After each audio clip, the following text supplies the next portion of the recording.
আসসালামু আলাইকুম সবাইকে। আশা করি সবাই ভালো আছেন। সেন্টিমেন্ট, আবেগে কিন্তু কোনো লজিক কাজ করে না, আবেগে লজিক থাকে না।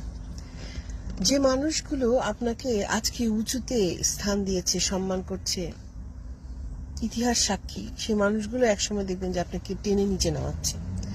তো এই যে আবেগ, যেহেতু আবেগের কোনো লজিক থাকে না, সেহেতু এই জিনিসগুলো কিন্তু আমাদের সমাজে হতেই থাকে। তাই প্রফিটের চেয়ে সম্মানটা অর্জন করুন বেশি। টাকা উপার্জন করলে প্রফিট হবে, গ্রোথ হবে, সবকিছুই হবে, কিন্তু সম্মান, ওটা আপনার ম্যাচুরিটি দিয়ে সাকসেসফুল হতে হয়, শুধু টাকা থাকলে হয় না। এবং এটা আর্ন করতে হলে আপনাকে কিন্তু অন্যকেও সেটা দিতে হবে, সেটা বুঝে দেখতে হবে।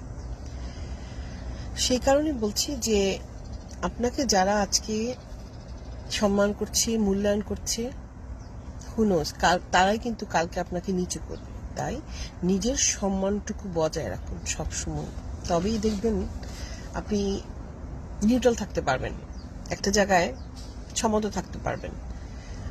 আপনাকে খুব উঁচুতে নিয়ে উছাল পাছালও করবে না, আবার আপনাকে ঠাস করে নিচেও নামিয়ে দেবে না। ভেবে দেখবেন, খুবই গভীর কথা।